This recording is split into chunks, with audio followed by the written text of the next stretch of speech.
Boumana, il est un prince. Le prince, la sous-chefferie de Bafou. Le chef de cette sous-chefferie s'appelait d'ailleurs Fotsombeng.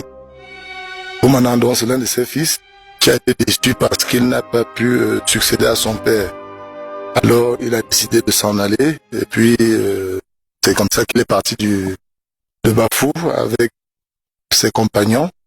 Puis, ils sont venus donc s'installer dans cette partie de Bangan qui deviendra plus tard Palachi.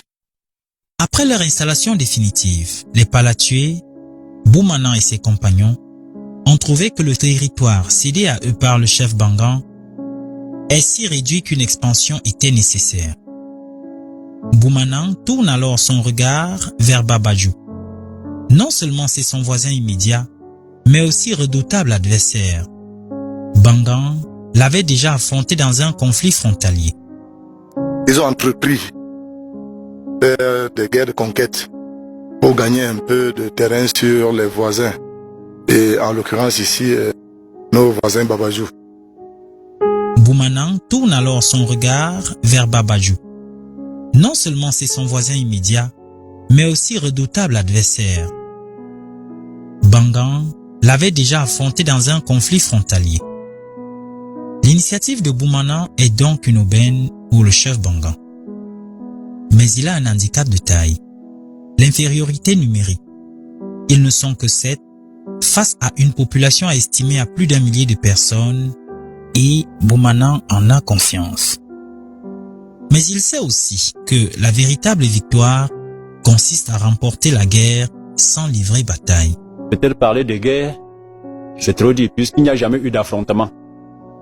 Il a juste un stratagème qui a fait fuir les Babadjou, qui consistait à dresser une sorte d'échelle avec un passage en bas.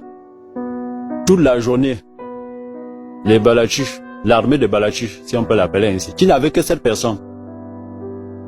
Donc, chacun remontait, redescendait par l'autre côté et repassait par le pont, remontait ainsi de suite, ainsi de suite.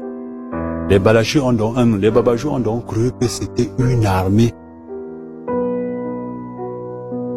avec un effectif très élevé.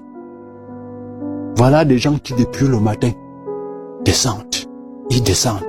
S'ils venaient nous envahir, nous n'aurons aucune chance de nous en sortir. Surtout que, vers la fin de l'après-midi, ils ont commencé à incendier la broussaille.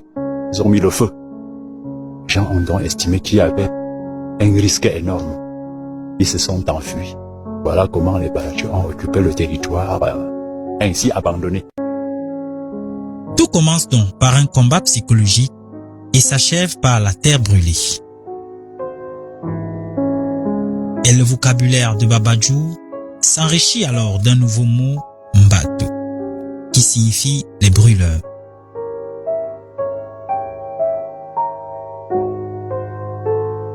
Il ne s'agit pas de brûleurs au sens large du mot, mais plutôt d'un terme utilisé uniquement pour désigner les Balachis à cette époque-là. C'est d'ailleurs de ce mot Mbato qu'est venu le nom de mont Mbaboutos, attribué par la suite au département.